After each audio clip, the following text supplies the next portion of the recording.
Good morning, students. Today we are going to learn about biodiversity and conservation.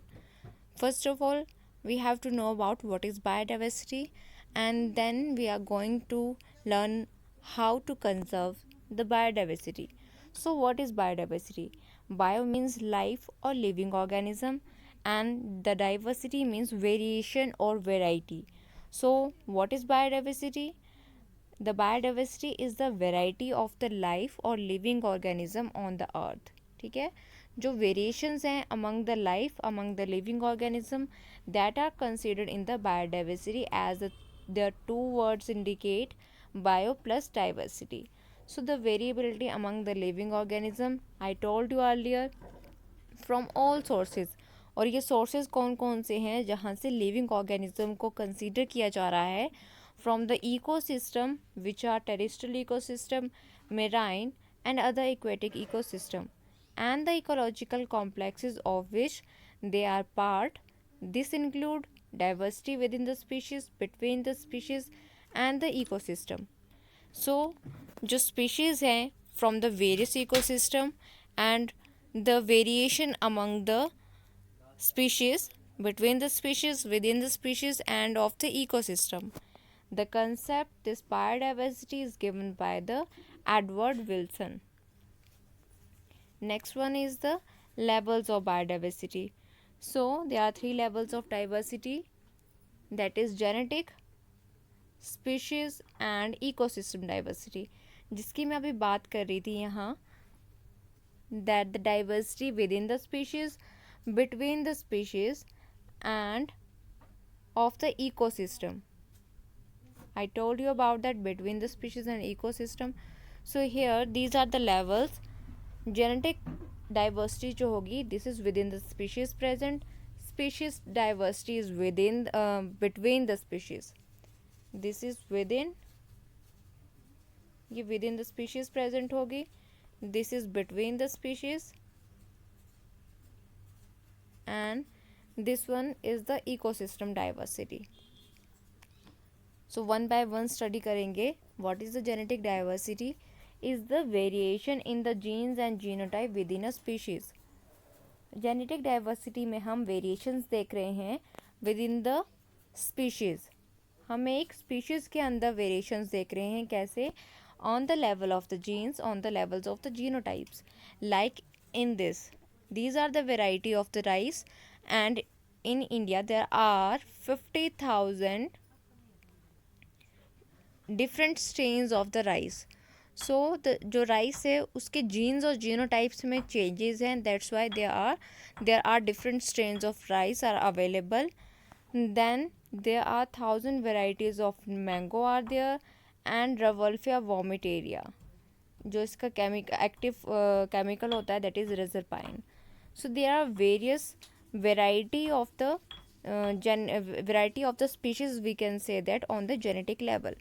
And here you can also see that there are various maize जिनकी जो different present है, ठीक है, जैसे red colour की यहाँ पे आप देख रहे हो मेज़, there are changes in this, ठीक है, डिफरेंट रेड कलर की आपको दिख रही है, red and blue, dark blue, then there is yellow colour also, यहाँ पे थोड़ी वाइट कलर की भी और अवेलेबल है. So there are differences among the genes or genetic level which we can consider in the genetic diversity which is in the or within the species present है. Then species diversity, so it is present between the species. अब ये between the species क्या है, जो variability होगी, ठीक है, जो variations होंगी. हम बार बार variation word क्यों यूज़ कर रहे हैं, क्योंकि diversity का मतलब है variation, ठीक है. Bio means living organism, so living organism में जो भी वेरिएशन है, जो वेराइटी है लिविंग ऑर्गेनिज्म की, वो बायोडाइवर्सिटी में आती हैं. और जैसे जैसे हम डीपली इनसाइड जा रहे हैं, देयर आर लेवल्स. जेनेटिक में हमने पढ़ा जीन लेवल पे वेरिएशन है, जेनेटिक डाइवर्सिटी होगी. अगर हम स्पीशीज़ डाइवर्सिटी की बात कर रहे हैं तो यहाँ पे वेरिएशन होगी among the species. So what is species diversity? Variability of the species, ठीक है, जो भी वेराइटी ऑफ स्पीशीज़ प्रेजेंट है कहाँ पर, per unit area. Per unit area में जो भी डाइवर्सिटी प्रेजेंट है that is included in the species diversity. This include both the number of species present and their relative abundance. अब इसमें हम दो चीज़ें देखते हैं. First one is the number of species, कितनी स्पीशीज प्रेजेंट है एक एरिया में, and their abundance, relative abundance कितनी है. सो एग्जाम्पल है Western Ghats have greater amphibian diversity than the Eastern Ghats. Eastern Ghats में नंबर ऑफ स्पीशीज जो है वो कम होगा एम्फीबियन का than in the Western Ghats. Another one is ecosystem diversity. So what is ecosystem diversity? It deals with the variation in a ecosystem within a geographical area और geographical location. एक geographical location में जो ecosystem में variations आती हैं and which overall impact on the human existence and the environment. एक geographical location में जो variations हैं among the ecosystem और उस ecosystem का overall impact human existence पे कितना पड़ेगा is included under the ecosystem diversity. ठीक है. अगर हम एक एग्जाम्पल लें, then in India there are deserts, there are rainforests, mangroves, coral reefs, wetland, estuaries, alpine meadows and has a greater ecosystem diversity. जो इंडिया है, ठीक है, यहाँ पे जो है वेरियस इकोसिस्टम लेवल्स प्रेजेंट है जो कि मैंने आपको बताया, desert, rain forest, mangroves and all others. So India जो है एक जोग्राफिकल लोकेशन की बात करें, there are variation in the ecosystem and they have impact on the human existence also. Next one are the causes of biodiversity losses. So जो biodiversity है, biodiversity में plants, animals, सारी स्पीशीज आती हैं, that is going to be reduce day by day and there are some of the species which are extinct. So वो जो extinction है वो कैसे हुई, उसका रीज़न जो है, how it is possible, it is because of the certain reason. और वो रीज़न क्या है, वो कॉजेज़ क्या है, which we are going to discuss. The accelerated rates of the species extinctions that the world is facing now, and it is largely due to the human activities, human involvements, and there are four major causes of biodiversity loss. So first one is the habitat loss and fragmentation. This is the most important cause driving animals and plants to extinction. Habitat loss जो है, it is the most important cause. The most dramatic example of habitat loss comes from tropical rainforest, once covering more than 40% of the Earth's land surface. These rainforests now cover no more than 6%. So जितना पहले cover कर रहे थे rain forest area, that is 14%, अब वो area जो है वो कम होके 14% से चला गया है 6% पे. And they are being destroyed fast by the time जैसे जैसे टाइम इंक्रीज होता जा रहा है वैसे वैसे जो एनिमल्स की स्पीशीज़ हैं वो भी रिड्यूस होती जा रही हैं. And the one major cause is due to the this habitat loss. जो वाइल्ड एनिमल्स हैं, डिफॉरेस्टेशन की वजह से और इंडस्ट्रियलाइजेशन की वजह से बहुत से एनिमल्स हैं जिन्होंने अपना हैबिटेट जो है वो लॉस कर दिया है. And there is also fragmentation of the habitat which is of the animals or plants loses their habitat and their species may gonna be reduced. The next one is over exploitation. So humans have always depend upon the nature, as we know that, and for food, shelter, we have all to depend upon the nature. But when our needs changes into the greed, it leads to over exploitation of natural resources. जैसे जैसे हम किसी भी चीज़ का use कर रहे हैं, अगर उस यूज़ का हम मिसयूज़ कर देंगे तो वो जो एनिमल है या प्लांट स्पीशीज़ हैं that are going to be extinct. जितनी भी नीड है सिर्फ उतना अगर हम यूज़ कर रहे हैं तो स्पीशीज़, कोई भी स्पीशीज़ जो है वो एक्सटिंक्ट नहीं होगी. कोई भी नेचुरल रिसोर्सेज है अगर उसका ओवर यूज़ कर रहे हैं, ओवर एक्सप्लॉयटेशन हो रही है उस नेचुरल रिसोर्स की, that is going to be extinct. and many species extinctions in the last 500 years were due to over exploitation by the human beings, like steelers, sea cow, passenger pigeon. So those all are by the over exploitation. एक मैंने passenger pigeon बताया, जो पहले के pigeon थे वो message carry करते थे from one place to another, so that are going to be extinct. So it is due to the over exploitation by the human. Other one is alien species invasion. So what is this alien species invasion? First of all, this alien word. So alien means कोई भी species है, that is plant और animal, अगर किसी भी other country से उसको अपनी country में लेके आ रहे हैं, ठीक है, या किसी और place से वन प्लेस से दूसरे प्लेस पे जो है उसको लाया जा रहा है, that is called alien. And what is invasion? Invasion मतलब अगर वो स्पीशीज़ जो एलियन स्पीशीज़ है, अगर वो हार्मफुल इफेक्ट कॉज कर रही है to the environment, to the natural resources और टू एनी एनिमल और plant species, that is called invasive species.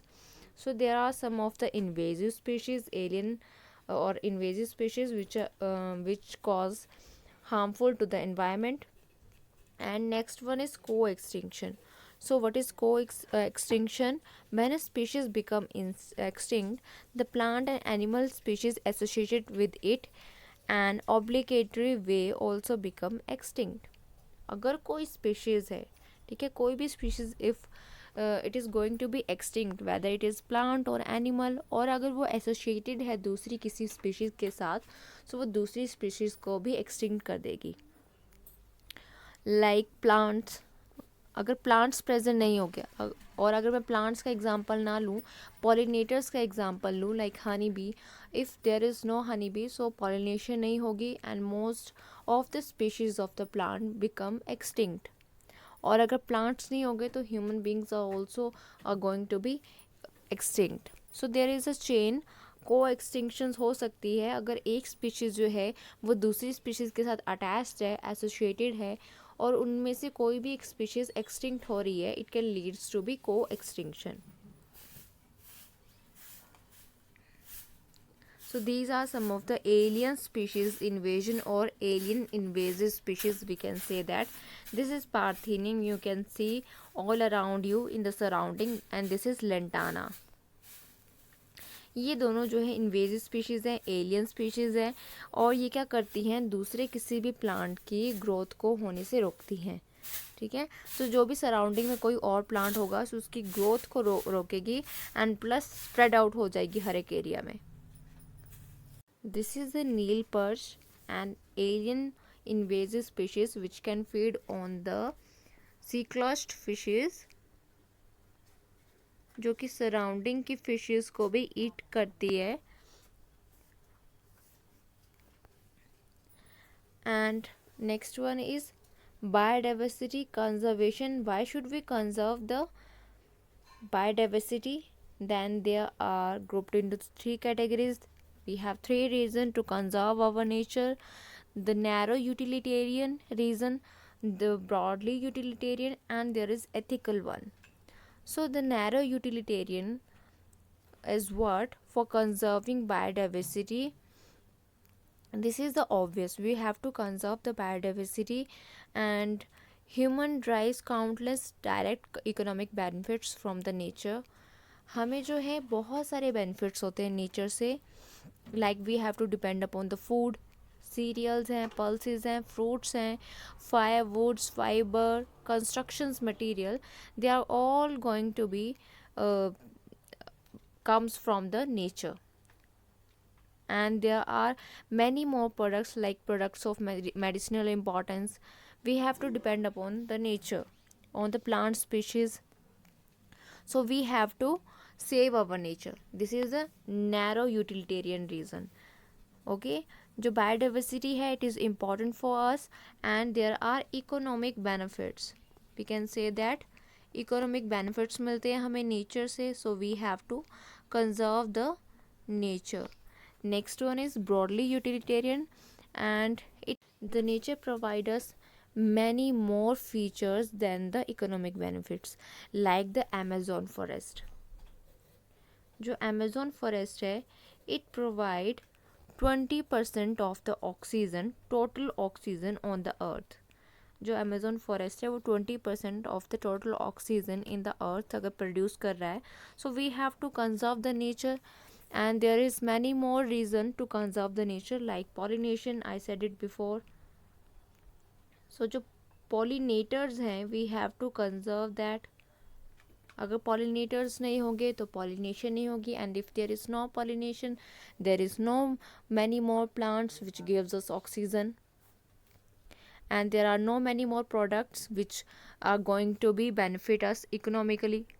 अगर एक भी रीज़न जो है हम फॉलो करते हैं टू कंजर्व ऑफ नेचर, तो जो बायोडाइवर्सिटी है हमें वो बेनिफिट प्रोवाइड करवाएगी. It may be economically, it may be for any of the health reason. ठीक है, फूड जो है उसके लिए मोस्ट ऑफ द टाइम हम डिपेंड रहते हैं नेचर के ऊपर, प्लांट के ऊपर. सो इकोनॉमिक बेनिफिट जो है वो नैरो यूटिलिटेरियन के रीज़न के अंदर आता है. ब्रॉडली में आ जाते हैं अमेज़ॉन फॉरेस्ट का एग्जांपल, पॉलिनेटर्स का एग्जांपल्स. अगर अमेज़ॉन फॉरेस्ट नहीं होगा या एनी अदर फॉरेस्ट जो है वो भी more and more oxygen produce करते हैं, बट अमेज़ॉन जो है वो 20% of the total oxygen provide करवा रहा है on the earth, and there is pollinators. So next one reason is ethical. So what is the ethical reason? जो biodiversity है, there are many more things. Plants हैं, animals हैं, microbes हैं. Okay, so there are many organism or many species which we can share our planet. So philosophically or spiritually, we need to realize that every species has an intrinsic value, even if it may not be of current or any economic value to us. ज़रूरी नहीं है कि हमें कोई भी species जो है वो इकोनॉमिकली बेनिफिट कर रही है, ठीक है, या फिर उसका अभी तो यूज़ है बट आगे यूज़ नहीं होगा. सो जो स्पीशीज़ हैं, हम जिनके साथ भी अपना प्लैनेट शेयर कर रहे हैं, हमें उनको प्रोटेक्ट करना चाहिए, हमें उनको प्रिजर्व करके रखना चाहिए. If they have no use to us, we have a moral duty to care for their well-being and pass on our biological legacy in good order to future generation. हमें protect करना है, conserve करना है nature को. जो भी हमारे साथ इस प्लैनेट को शेयर कर रहे हैं, हमें उन सभी स्पीशीज़ को कंजर्व करके रखना है for our future generation, because it is our moral duty. So this can be under in the ethical reason. And in the broadly utilitarian मैंने आपको बता दिया, like the Amazon forest, pollinators, और हम और भी बहुत सारी वैल्यूज़ जो है कंसीडर कर सकते हैं, लाइक एस्थेटिक प्लेजर. अब ये एस्थेटिक प्लेजर क्या है? Like to seeing the beautiful flowers और ब्यूटीफुल एनिमल्स. तो एस्थेटिकली भी हम जो है उनको कंजर्व करने के बारे में सोच सकते हैं, like Bulbul singing in the morning and all the beautiful flowers. And narrow utility reason में क्या आएगा? It's about the economically benefits. So these are the ways which we can conserve the biodiversity, and these are the reason why we should conserve. हमें conserve क्यों करना चाहिए? हमारे पास 3 reason है: narrow, broadly and ethical. So these are some of the benefits which we needed from the nature, and we have to conserve that. So thank you so much for watching the video.